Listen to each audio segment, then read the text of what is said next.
배웠을 것 같은데 우리가 이연에 대한 결산수정 분계 사항으로 나타나는 새로운 개정 과목이 선급, 비용, 선수, 수익 이 개정 과목을 배웠어요. 선급 비용은 미리 지급한 비용. 그래서 이거는 선지급금으로 비용이 아니라 아직은 쓰지 않은 비용으로 자산이라고 했어요. 그러니까 선급 비용에 대해서 결산일에 이게 다 쓰지 않은 비용인지 일부분은 썼는지 그거에 따라서 비용이 생기고 선급 비용이 감소하는 회계 처리를 해줘야 돼요. 반대로 현금 지불했을 때 내가 다 비용이다 라고 했다면은 그게 다 비용인가? 아직 쓰지 않은 비용이 있으면 선급 비용이라고 자산으로 인식해 줘야 되고 그만큼 비용은 감소시키는 회계 처리가 필요하죠. 선수 수익이라는 거는 상대방한테 수익금을 미리 다 현금으로 미리 받은 경우예요. 그 경우에 두 가지로 인식할 수가 있겠죠. 내가 돈 받았으니까 다 수익이다. 아니다. 나는 아직 돈만 미리 받은 거지 해준 게 없다. 라고 하면 부채라고 할 수가 있는 거예요. 수익이라고 했건 부채라고 했건 결산일에 둘이 결과는 같아야 돼요. 그러니까 이 미리 받은 돈에 대해서 내가 얼마만큼 수익을 실현했는지 실현하지 않은 수익은 부채인 거고 실현한 수익은 수익이다 라고 구분을 해줘야 된다는 거예요. 오늘은 여기에 이어서 소모품을 또 한번 살펴보려고 해요. 소모품이라는 것도 내가 사용하려고 구입을 한 건데 미리 현금 지불은 나가요. 그런데 이거에 대해서 아직 다 쓰지 않은 부분과 남아있는 부분 그리고 쓴 부분이 있겠죠. 그럴 때 현금 지급할 때 모두 비용이 됐다 라고 인식한 경우와 아니다 아직은 남아있다 창고에 그러면 자산이다 라고 인식한 경우가 있는데 연말에 가서 그 중에 얼마만큼 내가 썼는지 얼마만큼 남았는지에 따라서 수정 분계를 해줘야 돼요. 첫 번째는 우선 이 소모품을 다 현금 지급했을 때 비용이라고 인식한 경우예요. 그러면 현금 지출되면서 모두 비용이다 라고 했는데 12월 31일 날 보니까 그 중에 쓰지 않은 소모품이 100원어치가 남아 있어요. 그러면 소모품이라는 자산이 아직 남아 있는 거예요. 그 소모품에 대한 짝꿍이 소모품비 그래서 100원 100원 동일한 금액을 우선 써놓고 나면 결국에 이 결과 두 개의 결과는 소모품이라는 자산 100원이 생긴 거고 소모품 비용은 300원 있었는데 100원 감소해서 결국에 200원의 소모품 비용이 X1년도에 기록되는 거죠. 그러면 내년도에 100원이라는 소모품은 결국에 다 사용이 되면은 그 차년도에 소모품 비용 100원, 소모품 100원 이렇게 기록이 되겠죠. 그래서 이 소모품이라는 거는 사용된 만큼 소모품 비용이고 사용되지 않은 건 소모품이라는 자산으로 인식해야 된다라는 거예요. 그러면 이 소모품을 현금 지급했을 때 모두 자산이다. 소모품이다 라고 인식을 한 거예요. 여기서도 그러니까 소모품은 자산이고 소모품 B는 비용이라는 거예요. 그러면 현금 지급했을 때 모두 자산이다 라고 인식을 했는데 그 중에 비용으로 200원어치는 벌써 다 쓴 거예요. 왜냐하면 100원어치만 남았다고 했으니까 200원어치는 다 썼구나. 그럼 소모품 비용이 기록돼야 되고 그만큼 동일한 금액만큼 200원 써주면서 상대 계정인 소모품을 우선 써줘 봐요. 그러면 요 소모품 요 두 개는 합해서 300원의 차변 200원의 대변 그러니까 차변에 100원이 남게 되죠. 그러니까 자산이 100원 남았다는 걸로 이 기록이 정리가 돼요. 그리고 다음 연도에 이 100원어치는 다 사용됐을 때 소모품 B로 인식이 되면서 이 자산이 비용으로 대체되는 거죠. 예제를 한번 보면 을회사는 X1년 11월 1일에 사무용 소모품을 10만 원에 현금 지급하고 구입했어요. 근데 12월 31일 현재 이 10만 원어치 중에서 사용하지 않은 소모품이 2만 원어치인 거를 확인했어요. 그러면 10만 원어치 내가 다 구입해놨는데 창고 가서 보니까 2만 원어치만 남았어요. 그러면 없는 건 쓴 거구나 라고 알 수 있고 8만 원어치를 쓴 거예요. 이게 사실이에요. 이 사실을 분계로 옮기는 게 어려운 거죠. 그래서 11월 1일 날, 12월 31일 날 이렇게 구분을 해보면 이게 내년도 차기 년도죠. 그러면 10만 원어치가 11월 1일 날 지출이 다 됐는데 12월 31일 날 보니까 2만 원어치가 남아 있어요. 그러면 11월 1일부터 12월 31일까지 8만 원어치가 없어진 거죠. 그 없어진 건 쓴 거다라고 알 수 있어요. 그러니까 12월 31일 날에 2만 원은 아직 쓰지 않은 비용, 소모품이 있는 거고 X1년도에 8만 원어치는 벌써 써버린 거니까 비용이 발생을 한 거죠. 그래서 이 소모품에 대해서 회계 담당자가 10만 원어치 현금 지불할 때 모두 비용이라고 생각한 경우와 자산이라고 인식한 경우 결산 수정 분계는 어떻게 해야 되는지 살펴볼게요. 모두 비용이라고 인식을 했어요. 그럼 소모품 B 이렇게 10만 원 다 했는데 결산할 때 보니까 2만 원어치는 아직 안 쓴 거예요. 그러니까 소모품이라는 게 2만 원 생겨야 되고 상대 계정은 동일한 짝꿍 계정에 동일한 금액을 우선 입력을 해봐요.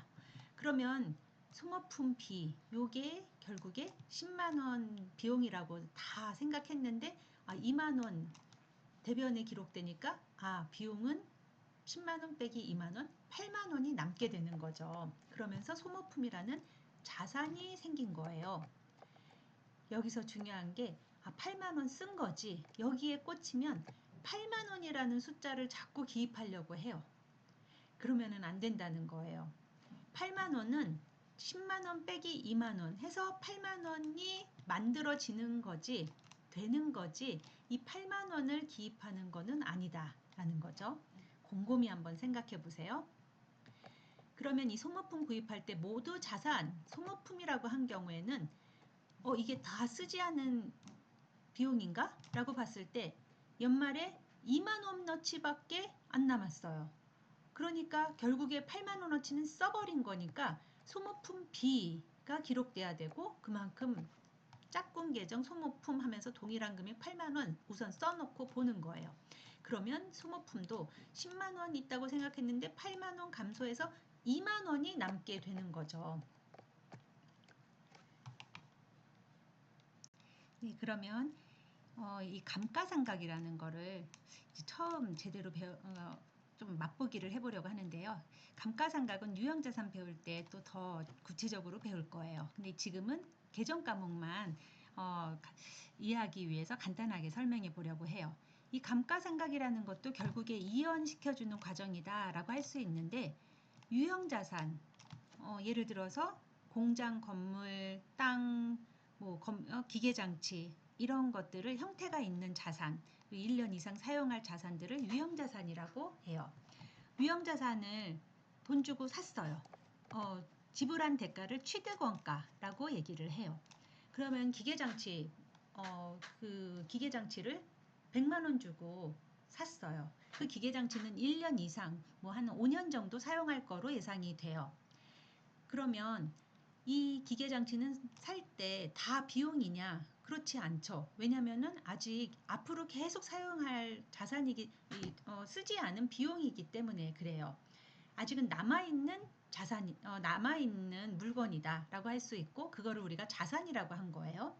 그러니까 요 기계장치는 샀을 때, 돈 주고 샀을 때 자산이라고 인식을 해요. 이 경우에는 무조건 유형자산은 비용이라고 인식하지 않고 무조건 처음에 자산이다. 왜냐하면 1년 이상 사용할 걸 알기 때문에 무조건 자산이다 라고 인식을 한다는 거예요. 그러면 자산이라고 인식을 했는데 100만 원짜리가 그대로 있다면은 1년 뒤에도 100만 원, 2년 뒤에도 100만 원, 10년 뒤에도 100만 원, 100년 뒤에도 100만 원? 이상하죠? 왜냐면 기계장치는 계속 사용해서 그 기계장치를 이용해서 내 제품을 만들고 그러다 보면 기계장치가 노후화되고 또 새로운 부품을 갈아줘야 되고 또 너무 오래돼가지고 기계장치가 망가지면 새로운 기계장치를 사야 되고 결국 기계장치는 노후화돼서 폐기 처분하게 될 거예요. 그러니까 사용하면 할수록 그 가치가 감소하게 될 거니까 그 가치 감소분만큼은 비용이 발생했다라고 생각해 줘야 되는 거죠. 근데 이런 게 다 가정이기는 해요. 그 기계장치가 얼만큼 가치가 감소해서 비용화 됐는지는 모르는 거고 경영자가 회사가 가정을 하는 거예요. 나는 이 100만 원짜리 기계장치를 5년 동안 그거를 내용연수라고 해요. 합리적인 방법으로 이 비용을 배분하는 거죠. 5년 동안 매년 동일하게 20만 원씩 가치가 감소한다. 이건 예제예요. 그렇게 가정을 할 수가 있어요. 그래서 그 20만 원씩을 비용이라고 하는데 그러면 사용비 이렇게 말하지 않고 이런 유형자산에 대한 사용 비용을 감가상각비라는 계정 과목을 쓰는 거예요. 그래서 감가상각비로 인식을 하게 되는데 결국에 요 감가상각비라는 거는 유형자산의 취득원가를 자산으로 처음에는 기록해요. 그리고 나서 그 자산 기계장치를 사용하는 동안 비용이 되는 거죠. 감가상각비로 그러면서 인식이 되는 거기 때문에 자산을 결국 사용하는 기간 동안 비용으로 대체되는 과정이라고 볼 수가 있는 거예요. 기계장치 대신에 이거를 뭐 비품이라는 계정 과목을 이 회사는 썼다고 해봐요. 그러면 현금 지불하면서 비품이라는 자산이 생긴 거예요. 그런데 12월 31일 날 20만 원어치 가치가 감소했다라고 하면서 비용, 감가상각비를 인식을 해줘요. 그러면 상대 계정에 비품 이렇게 감소시켜주면 되는데 요 감가상각에 있어서는 아주 특이하게 비품을 직접적으로 감소시키지 않고 간접적으로 감소시켜줘요. 그러니까 감가상각 누계액이라는 거는 비품의 짝꿍인 거고 요거는 비품을 간접적으로 깎아주는, 차감시켜주는 그런 계정 과목이에요. 결국 감가상각 누계액은 자산에 속한다는 거죠. 그런데 자산은 원래 차변에 기록이 돼야 되잖아요. 차변이 자산의 증가를 나타내는 건데 대변에 기록됐다는 거는 감가상각 누계액은 자산을 차감시켜주는 성격이구나 라는 거를 의미해요. 그래서 이 부분은 유형자산 배울 때 더 자세하게 배울 거예요. 유형자산이라는 거는 형태가 있는 자산으로 고정자산이라고도 해요. 그래서 property, plant, equipment 해서 PPE라고도 하는데 결국엔 토지, 공장, 기계장치가 대표적인 유형자산이에요. 그러면 결국에는 이 수정분계를 안 하면 재무제표에 어떤 영향을 미칠까? 이게 또 중요하죠. 결산수정 붕괴 오류가 재무제표에 미치는 영향, 결산수정 붕괴의 미계상 또는 과소계상 했을 때 오류, 재무제표 요소에 미치는 영향, 자산, 수익, 비용, 부채, 당기순이익에 미치는 영향을 한번 살펴볼게요. 미수수익을 기록하지 않았다라는 거는 수익과 미수수익이라는 거를 기록하지 않은 거죠. 이걸 만약에 기록하지 않으면 수익이 인식되지 않죠. 자산이 인식되지 않죠. 그러니까 자산의 과소계상, 수익의 과소계상. 그러면 수익이 인식되지 않으니까 당기순이익이 감소하겠죠. 당기순이익의 과소계상이 돼요. 성급비용을 인식하지 않았다. 성급비용은 자산이죠. 성급비용이 있으면 비용을 그만큼 감소시키라는 짝꿍 계정인 건데 그렇게 되면 자산이 인식되지 않으니까 자산의 과소계상, 비용의 과대계상이 일어나죠. 그러니까 당기순이익에는 비용이 너무 과대계상되니까 당기순이익은 과소계상으로 나타나게 돼요. 미지급 비용은 비용이 발생했는데 그거를 인식하지 않은 거죠. 그러니까 비용이 발생했고 거기에 대한 미지급 비용을 인식해야 되는데 이걸 기록하지 않으면 비용의 과소계상, 부채의 과소계상이 일어나게 되고 비용이 누락됐으니까 당기순이익은 과대계상되죠. 선수수익을 기록한다라는 거는 내가 이건 아직 수익 실현을 안 했으니까 부채인 거고 그만큼 수익을 감소시켜줘야 되는 사항이에요. 이걸 하지 않으면 부채의 누락, 수익의 과대계상 되는 거죠. 수익이 과대계상 되니까 당기순이익은 과대계상으로 나타나게 된다는 거죠. 이 부분 아주 중요하니까 다시 한번 곰곰이 생각해 보세요. 그래서 결산수정 붕괴의 오류가 미치는 영향을 숫자적으로 한번 살펴보도록 할게요. 예제 6번은요. 결산수정 붕괴 오류 영향을 살펴보는 거예요.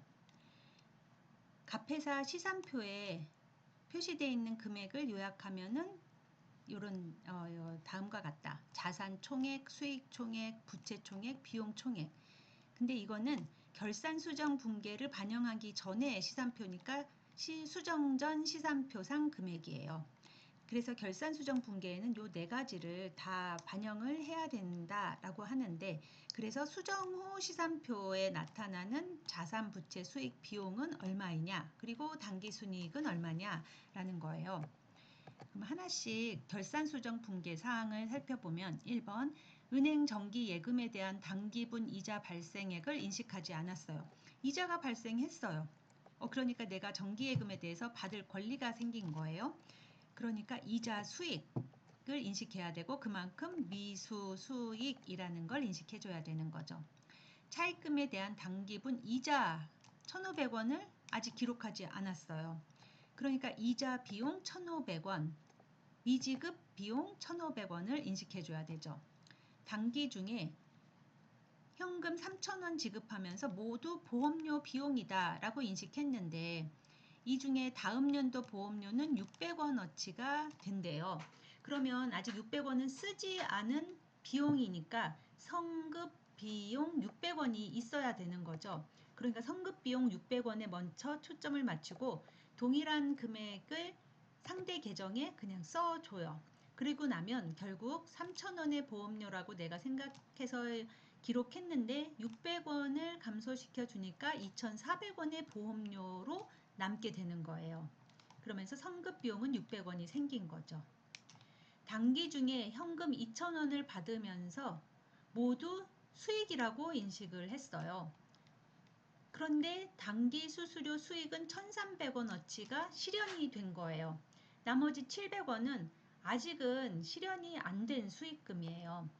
그러니까 모두 수익이라고 했지만 700원은 아직 실현되지 않은 수익이니까 그건 돌려줘야 될 돈이라고 선수 수익이 기록돼야 되고 상대 계정에 수익 700원 동일하게 그냥 써주고 나서 생각해 보는 거야. 그러니까 2,000원의 수익에서 700원의 수익이 빠지면 결국 1,300원의 수익이 남게 되는 거죠.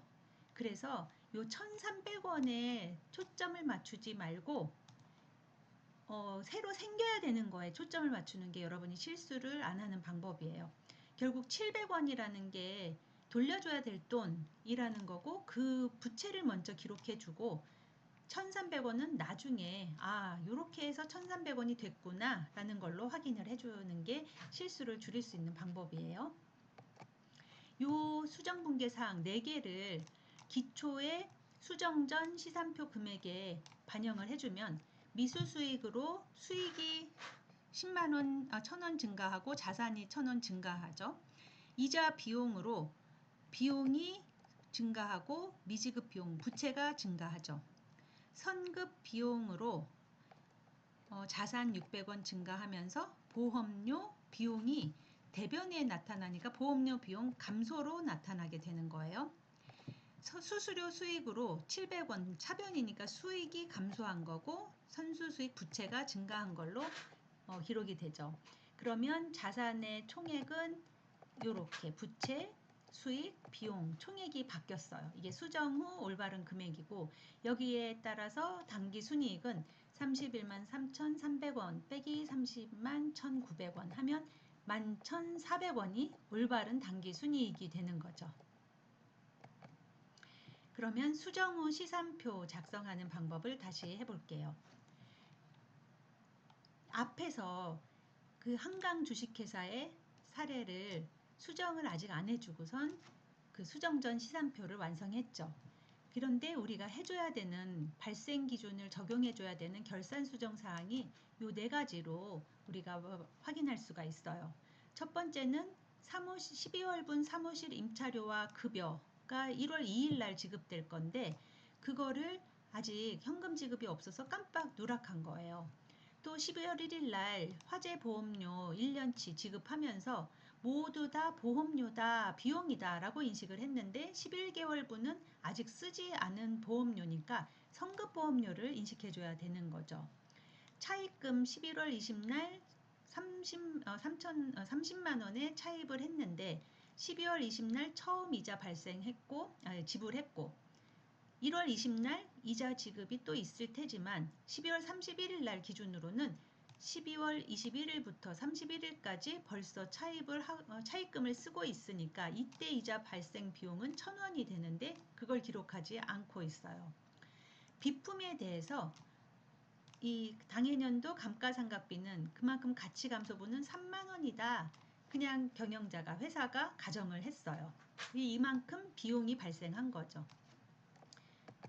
그래서 분계를 해보고 이 분계한 거를 각각의 계정 원장에 전기를 해보고 그거에 따라서 잔액을 다시 수정 후 시산표에 옮겨 적고 이 시산표에 근거해서 재무상태표와 포괄손익계산서를 작성해 보는 거예요.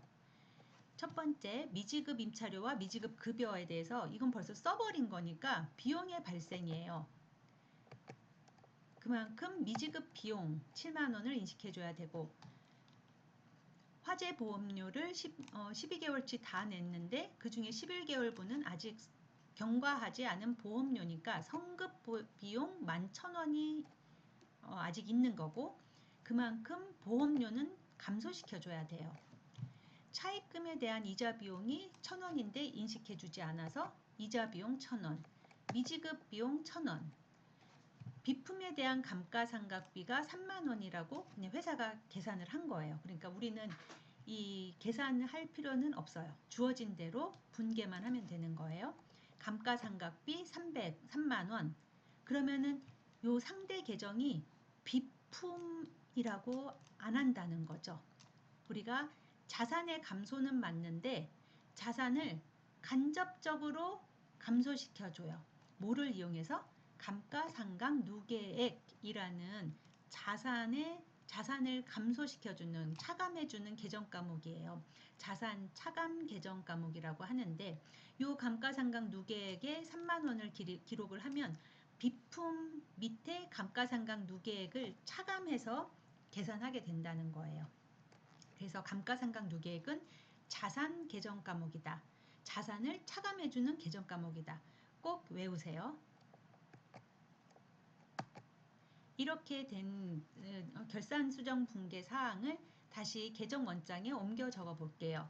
지금 반영이 된 거는 비품이 있었고 요 비품은 여기 현금 비품, 매출채권, 보증금, 미지급금, 차입금, 자본금에는 결산 수정 분계 사항이 영향 미치는 게 없어요.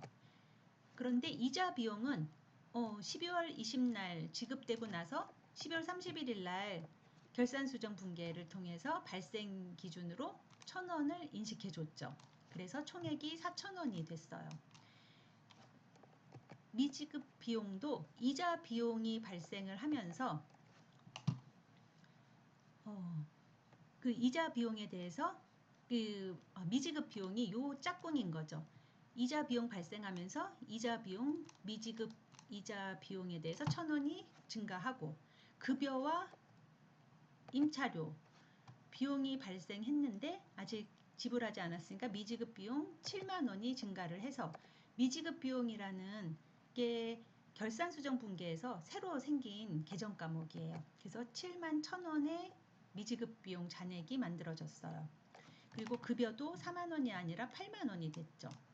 보험료에 대해서도 12,000원이 다 보험료라고 생각했지만 그 중에 11,000원은 성급 비용이기 때문에 자산을 기록해주고 그만큼 보험료를 감소시켜줘서 총계는 보험료 1,000원이 남게 돼요. 감가상각비, 비품에 대한 감가상각비가 3만원 비용이 발생했죠. 이건 비용이에요. 그 상대 계정으로 비품이 감소하는 게 아니라 감가상각 누계액 대변에 기록이 돼요. 그러니까 자산은 원래 차변의 증가를 기록하는데 대변의 자산 짝꿍인 감가상각 누계액이 기록됐다는 것은 자산을 감소시켜주는, 차감해주는 그런 성격이구나 라는 거를 알려주는 거예요. 그래서 수정 후 시산표를 요 잔액들을 다 옮겨와서 작성해 보면 차변 잔액은 차변에, 대변 잔액은 대변에 기록을 해줘요. 수정 전 시산표가 이런 모양이었다면 수정 후 시산표에 차변 잔액과 대변 잔액을 다 모아보면 이렇게 돼요. 지금 성급 비용이 새로 생겼고 임차료도 금액이 바뀌었죠. 급여도 바뀌었어요. 그러면서 보험료가 12,000원이 아니라 1,000원으로 됐고 이자 비용도 4,000원, 감가상각비가 새로 생겼죠. 미지급 비용이 6만 원이 미지급 비용은 또 새로 생겼어요. 감가상각 누계액이라는 게 감가상각비가 생기면서 새로 생겼어요. 그래서 감가상각 누계액은 대변 잔액이 있는 거죠. 그래서 차변의 합계액은 121만 1,000원, 대변의 합계액도 121만 1,000원 이렇게 합계액이 둘이 맞네요. 여기서 광고 선전비부터 감가상각비까지가 비용이고 매출이 수익이고 매출에서 비용을 차감한 게 당기순이익이 되겠죠. 그래서 재무상태표를 우선 작성을 해보면 자산, 부채, 자본이 되는 건데 현금, 매출채권, 성급비용, 보증금, 비품 이게 다 자산이죠. 근데 여기에 감가상각 누계액이라는 게 자산 쪽에 기록이 된다는 거예요. 감가상각 누계액은 앞에서 대변의 잔액이 있었죠. 대변의 잔액이라는 건 부채나 자본인데 그쪽에 짝꿍으로 써주는 게 아니라 자산 쪽에 짝꿍 써주면서 대변 잔액이니까 차감이 된다는 얘기예요. 결국 비품은 30만원 빼기 3만원 해서 27만원의 가치다 라는 걸 보여주는 거예요. 결국 비품을 27만원 바로 보여주는 게 아니라 감가상각 누계액을 통해서 간접적으로 차감해서 보여주는 거죠. 왜 이렇게 하냐면 이 두 가지 정보가 다 중요하기 때문에 그래요. 비품을 30만원짜리를 샀구나. 원래 가치는 30만원짜리인데 지금까지 사용한 가치만큼 감소한 가치분을 3만원 정도 차감했구나 라는 거를 보여주는 거죠. 그리고 미지급금, 차입금, 미지급비용, 자본금 하면은 요 93만 1,000원이 되는 거죠. 대변의 합계액이. 근데 우리는 자산 합계액이 98만 6천원이에요. 그러니까 뭔가 차대가 안 맞죠. 그러면 손익계산서를 보면 이 비용 합계가 19만 5천원. 그러니까 25만 원에서 19만 5천원 빼면 당기순이익이 5만 5천원이구나 알 수 있고 그 재무상태표에 이 차대가 맞지 않는 그 이유는 결국 당기순이익이 여기 이익잉여금으로 들어가야 되는 거죠. 그래서 차변 자산과 부채 자본의 합계액이 이제 완성이 됐어요. 자본금과 이익잉여금은 다시 말하지만 자본이라고 했어요. 그러면 이게 수정 전 시산표에서 만들어진 재무상태표와 포괄손익계산서와 얼마나 다른지 볼까요? 이 수정 전 시산표에서 만들어진 재무상태표에는 비품도 30만 원짜리고 이 비품에 대한 가치 감소분이 전혀 반영이 안 돼 있죠. 그리고 이익도 14만 5천 원이라는 당기순이익이 포함이 돼 있는 거예요. 그래서 너무 많이 정보가 누락된 거를 알 수 있고 이게 기간 간에 이 시점에 재무 상태도 제대로 안 보여주고 있고 기간 동안의 수익과 비용도 다 포함하지 못하고 있다는 것을 알려주는 거죠. 그래서 발생 기준으로 해주는 결산 수정 분계가 꼭 필요한 거예요.